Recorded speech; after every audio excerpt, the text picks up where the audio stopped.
పేరు మీద వాళ్ళు వచ్చి పాల్గొంటే ఇదెక్కడ దొంగ అనిసినట్టుగా ఉంది. ఇదెక్కడి పద్ధతి, ఇదెక్కడి నిజాయితీ? ఇంత దిగజారుడుతనం ఉంటుందా? అట్లనే గడిచిన 10 సంవత్సరాల క్రితం బీఆర్ఎస్ పార్టీ కూడా గతంలో ఎన్నికలు జరిపినప్పుడు ఎందుకు ఈ యొక్క కులగణన చెయ్యలేదు, ఎందుకు 42% కోసం ప్రయత్నం చెయ్యలేదు, ఎందుకు 23%కే కుదించి ఆనాడు ఎన్నికలు జరిపింది? ఇదే పని ఇవాళ కాంగ్రెస్ ప్రభుత్వం చేస్తున్న పనినే గడిచిన 10 సంవత్సరాల క్రితం బీఆర్ఎస్ పార్టీ చేసి ఉంటే కేసీఆర్ చేసి ఉంటే ఈ రోజు నీ పరిస్థితి వచ్చేది కాదు కదా. ఇప్పటికే ఒక రూపం వచ్చేది కదా.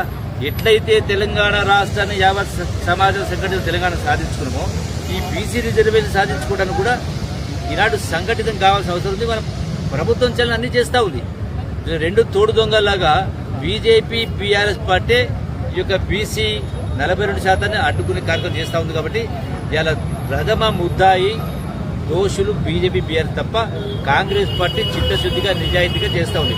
ఎన్నికలు జరపాలంటే కాంగ్రెస్ పార్టీ కూడా స్థానిక సంస్థల ఎన్నికలు 2 ఎన్నికలు జరుపు కదా. న్యాయం చేయాలి, బీసీలకు న్యాయం చేయాలని చెప్పని 2 సంవత్సరాల నుంచి కులగాలు చేయడానికి సంవత్సరం పట్టింది. ఇవాళ చట్టాలు కోర్టు చుట్టూ తిరుగుతూ ఉన్నాయి. ఇప్పుడు 2 సంవత్సరాలు గడుస్తూ ఉంది. అంటే చిత్తశుద్ధి నిజాయితీ కంటే కాంగ్రెస్ ప్రభుత్వం ప్రయత్నం చేస్తూ ఉంది. దీన్ని అడ్డుకుంటున్నది మొదటగా బీజేపీ, తర్వాత బీఆర్ఎస్ పార్టీ కదా.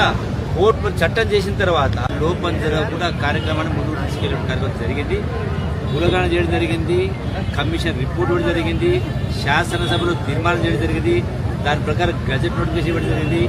దాని తర్వాత గవర్నర్ దాన్ని ఆపడం జరిగింది. తర్వాత రాష్ట్రపతి ఆపి ఇప్పటి వరకు కూడా నిర్ణయం తీసుకోలేదు. దానిపైన మళ్ళీ కోర్టుకు వెళ్ళి హైకోర్టుకు వెళ్ళడం జరిగింది, తర్వాత సుప్రీంకోర్టు వెళ్ళడం జరిగింది. అంటే అన్ని రకాల రాష్ట్ర శాసనసభకు ముఖ్యమంత్రి గారికి ఉన్నటువంటి ప్రభుత్వం ఉన్న అన్ని అధికారం ఉపయోగించి దీన్ని ముందుకు తీసుకెళ్లే ప్రయత్నం చేసింది. కానీ ఈ రోజున దీన్ని అడ్డుకుంటున్నటువంటిది మొదటి దోషి ముద్దాయి బీజేపీ. ఎందుకంటే గతంలో ఇదే పరిస్థితి తమిళనాడులో వచ్చినప్పుడు ఆనాడు ఉన్నటువంటి కాంగ్రెస్ ప్రధానమంత్రి పివి నరసింహరావు గారు పార్లమెంటులో రాజ్యాంగాన్ని సవరించి 9th షెడ్యూల్ చేర్చి ఆ రాష్ట్రానికి ఇవ్వడం జరిగింది. ఇలా దేశంలో బీజేపీ ప్రభుత్వం నుండి అధికారంలో ఉంది. బీజేపీ ప్రభుత్వం కూడా దీనికి చట్టబద్ధం కల్పించడం కోసం రాజ్యాంగంలో 9th షెడ్యూల్లో సవరించి అమలు చేయాల్సిన అవసరం ఉంది. ఎందుకంటే దేశంలో ఈ 75 సంవత్సరాలు 120 సందర్భాల్లో రాజ్యాంగాన్ని మార్చుకోవడం జరిగింది. మరి 4 కోట్ల ప్రజల ఆకాంక్ష, ప్రజాస్వామ్యంలో ప్రజలే అంతిమ నిర్ణేతలు. మరి ప్రజలందరూ కోరినప్పుడు ఎందుకు బీజేపీ ఈ పని చెయ్యటం లేదు? మొదటి దోషి బీజేపీ. మళ్ళీ ఉల్టా చోర్ కోత్వాల్ కూడా అన్నట్టుగా బీజేపీ పార్లమెంట్లో దాన్ని సవరించకుండా రాష్ట్ర ప్రభుత్వాన్ని, బీసీలని ఇబ్బందులు పెట్టే కార్యక్రమం చేస్తూ కోర్టుల చుట్టూ తిప్పే కార్యక్రమం చేస్తుంది బీజేపీ ప్రభుత్వం. మళ్ళీ ఈరోజు వచ్చి వాళ్ళు